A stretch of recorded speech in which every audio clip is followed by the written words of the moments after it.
Hello and welcome back to After the Show. I'm Crystal Vilkaitis, and this is a segment called After the Show, where it's a solo episode just with me, shortened bite size, where I share my top takeaways from this week's episode. We used to do this on Rooted in Retail, so maybe you've listened to After the Show before. If you're new, welcome. These are really fun for me to just connect. And so we actually took the summer off and I brought it back for a couple of reasons. One, the retailers had spoken. I asked in our Facebook group, do you miss After the Show? Let me know, yes or no. And we had a lot of people liking that post saying, yeah, they did miss After the Show. Then I had some people saying, I don't know what After the Show is. And so I explained what it is. And they were like, I would love to hear your insights. So we brought it back. We're here again, but also I brought it back because of the metrics too. I actually want to take you through in this After the Show. I want to take you through a little bit why I did a pause on After the Show and then what made me bring it back, because I think that there's an educational moment in here on the power of testing and analyzing. And I think so often as small businesses, we'll just do stuff, but we don't often take that pause to really analyze the data and really understand, like, okay, what happened when we did X? What happened when we did Y? And really get clear on where you want to go. And then the best way to get there by trying different things and analyzing. And that's exactly what I did with After the Show. So After the Show was born because I wanted a way to just engage with our listeners even more.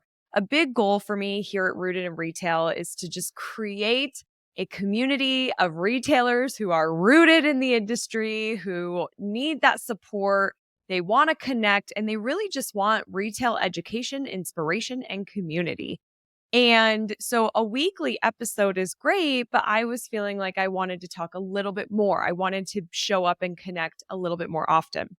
Now, also for my OGs, you may know or have heard of Crystal Uncorked, which is my other podcast, which is currently on a break. I don't know if I'm going to bring it back, but I filmed 100 episodes there. And that podcast was more of a personal podcast where I can share more business tips, not social media or not retail specific or behind the scenes, or talk to all sorts of entrepreneurs. And it just really fulfilled this desire I had and this want that I wanted to create that type of content. And it also got me into podcasting. And I learned a lot about podcasting by doing CU, Crystal and Cork, that helped me get up and running for Rooted in Retail quicker. My After the Shows make me think of Crystal Uncorked because you get that little bit of a time with me and my insights and my take on it. And sometimes some of the behind the scenes stuff that no one's really seeing or hearing anywhere else, but in After the Show. So what I did, I decided to take it down for June, July, August for a couple of reasons. And again, this is all education for you as you're also analyzing your marketing or the way that you're doing things in your store. That's why I want to quickly take you through this process. So we're doing After the Show, great engagement, pretty easy to do. But of course, it's a second episode a week, so it's extra work on me. And as we were coming into the summer, I wanted to ease up my workload a little bit. Summer also for our retailers tends to be a harder time to engage with them. I've actually heard in the internet marketing world as well, and in a broader sense, that it's very challenging to market to people and sell to people during the summer because the kids are out of school and people are traveling and we're just trying to enjoy the outdoors and barbecues and picnics and friends and family and all of that. And so it's harder to get that attention. And so I felt like the summertime might be also a good time to not have After the Show. Our retailers might be busy, listenership might be down, but also I wanted to measure. I wanted to look and see what not doing After the Show would do to our download numbers and really get a good grasp on how many people are listening, how are they engaging, what's the feedback when we do it, and then when we don't do it. And I went to the Facebook group and I recently asked, anybody missing After the Show? Some retailers said, yes, they are. Some said, I haven't heard of it. And the majority of people wanted it back. They wanted to hear it. If they've never heard of After the Show, they wanted to see it. So I got that feedback and it did drop our download numbers. And for me, I really want to grow this show. I love doing the show. The more downloads we have, the better credibility we can get in front of some of the bigger potential sponsors. By having sponsors, it helps us do this show because obviously there's expenses to getting this done. And so, it's just kind of the ripple effect of we want to help as many retailers as possible, and we want to have them consume the content. And we saw in the download, they certainly were with After the Show. So we're back. It's September. However, it's weird because I'm filming this mid-July. However, but this episode's going to be live the first week of September. And this week's guest was Wilrett Flowers. And I had the best time ever talking to these ladies. We really had so much fun in this conversation. If you had the chance to listen to this episode, then you know how fun it was. And also, there's a really good chance that you have at least a page long of event ideas, inspiration, content ideas. These ladies are doing so much within their community and their marketing, and they're in their store for events. They also really have a strong hospitality background. And so they know how to take care of their customers and they know how to engage their community. And I was just how I prepare for these after the shows is I put the show in, I listen to it, and I walk. So as I was walking around my neighborhood, I'm smiling, I'm laughing out loud because they were so fun. And then I'm just thinking, man, the ideas in this episode are so good. So if you have not listened to that episode, you're going to want to make sure that you do. And you're probably going to want some paper to take some notes. So my big takeaways from this week's episode was I had a couple. One, the word allow. This happened later in the episode. And by the way, for anybody who's new listening to After the Show right now, this isn't a recap of the episode. This is my take and my insights. So don't feel like, oh, I don't need to listen to the full episode because Crystal's giving me a recap. Nope, I'm not. I'm leaving all the good stuff into that episode. This is totally different and new content. So you would want to listen to both. So the word allow. We were talking about that word towards the end as it related to allowing yourself to create the content, allowing yourself to create it even though it might not be perfect. And it just so made me think of something I say a lot, which is done is better than perfect. I have talked to so many retailers over the years and we've talked about this on the show, who really hold themselves back because they feel like they have to be perfect before they can put anything out there. The design has to be perfect. The logo has to be perfect. The colors have to be perfect. I have to say the perfect thing. I have to look perfect on the camera, all the things. And that is farther from the truth because as we know, if we're waiting for perfect, it will never get done. And secondly, when it comes to social media, which is the context that we were talking about on the show, people relate more when you are you. When you mess up, when you're human, they want somebody they relate to. I actually often think about Taylor Swift. I'm not a Swiftie, but I've been watching what's happening on TikTok and with her Eras tour and just the passion that her fans have. And I feel like there's so much we can learn from Taylor Swift as it relates to connecting with our customers and marketing and building a brand. And people love Taylor Swift because of her relatability, because she's herself. They feel connected to her.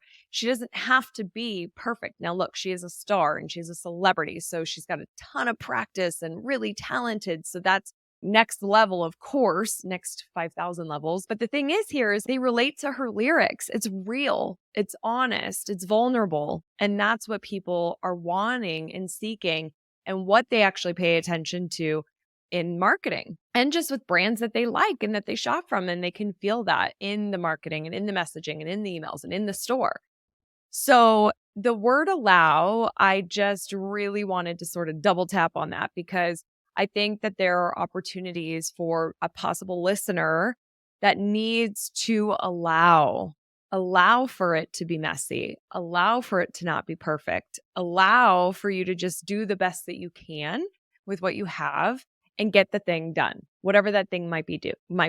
It might be social media, but it might be something totally different that you are resisting, that you're holding yourself back because you are waiting for the perfect moment, the perfect opportunity, the perfect time. None of that exists. Just do it. You're going to learn so much through the doing. And I just want to be honest that as I was preparing for this and I'm on my walk and I'm like, ooh, allow, I got to talk about that. And I'm like, oh, you need to hear that too. So I am filming this episode for myself. I need to hear that message as well. I need to allow myself to do things messy.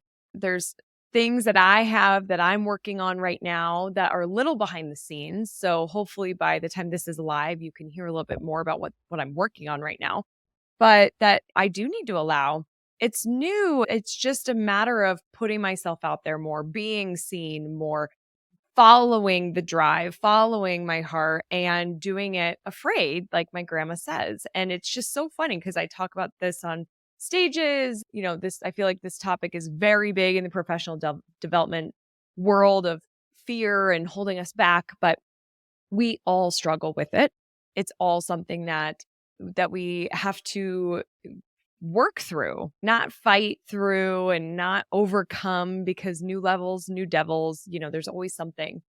But we can allow, and I almost energetically feel this like door open where it feels safer to do the thing when I'm thinking about allowing myself to do it. So that was a really big takeaway for me. And obviously, Kat and Mary Grace, my guests, were allowing themselves to do it and it not be perfect. And that's the things that people were loving, right? That's how it always works.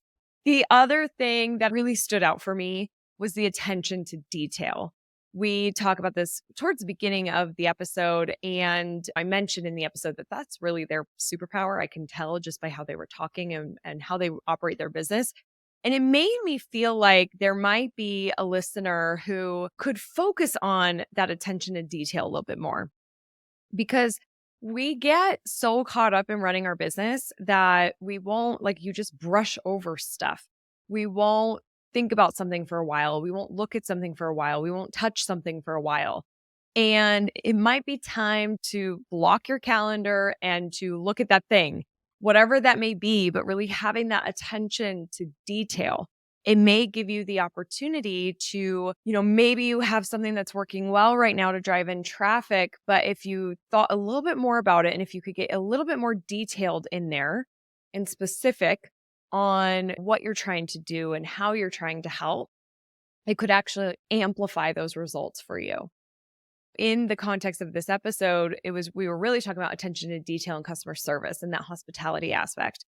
And, there might be opportunities for you to just like look at everything and really get detailed and really focus and see where the areas are that you can have that excellent attention to detail and just really dial something in. But I want to encourage you to start small. Like in this episode, the ladies, my Wilrett Flower ladies, are giving kids a balloon that walk in. Like it's as easy as that. But they want to make sure that the kids feel happiness and excitement when they come in the store. And that's the attention to detail. It's like, how do we want every single type of person that walks through our doors to feel when they come in? And what is the experience that they're having? And think about the 5 senses. That's such an attention to detail aspect. And so when we get a little bit in the weeds there, like dig a little bit deeper, I think that we can find some real gems and opportunities to surprise and delight our customers, to be memorable, to create those experiences. And as we all know, that's what an independence superpower is. That's where you can shine versus big boxes, because you can create those quick, you can be agile, you can make things happen, test them out, and really take care of your customers and create amazing experiences. So allow and have some attention to detail. Where in your store can you dig in a little deeper and provide some more of that hospitality and that connection for your customers? I bet there's some awesome opportunities for you. So those are my big takeaways. As I sign off today, usually here on After the Show, I might have a quick announcement or events that are happening or things that are going on. I always want to encourage you to join our Facebook group. If you just go to Facebook and search Rooted in Retail, I am there almost every day. Join the group, introduce your store, and whether you're new to the group or you've been in there for a while, I have an ask. I would love to see your current window or in-store displays as it relates to fall or Halloween. So the easiest way to do this, go to the Facebook group, upload in the Facebook group. If for some reason you don't want to share in the group or you don't use Facebook, you can email me as well. The best email to send this to is going to be cv at thisiscrystal.com. CV for Crystal Vilkaitis at thisiscrystal.com. And send me over those pictures as attachments or a link where I can see them.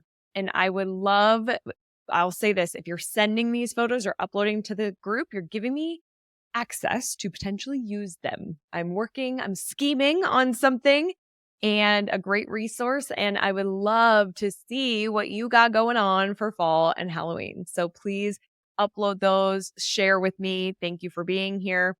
Remember that I'm rooting for your success. Have a great rest of the week. And I'll see you on our next main episode, which our guests are Wool Tribe. Wool Tribe is just a phenomenal company. I loved my conversation. Again, it's a duel. I'm talking to both the co-owners in that episode. And it was really such a strong episode around the environment and sustainability and really being thoughtful about the products and the manufacturing process, and really just incredible women who run this company with incredible products. So be on the lookout for that. That's coming out on Sunday, and I'll see you there. All right. Have a great rest of your week. Bye-bye. Thank you so much for being here. It means the world to me. Don't forget to join the Rise and Shine newsletter, which is social media news you need to know, sent via email every Monday morning. Go to crystalmediaco.com/rise to join. And don't miss the newest episode of Rooted in Retail, which drops every Sunday morning.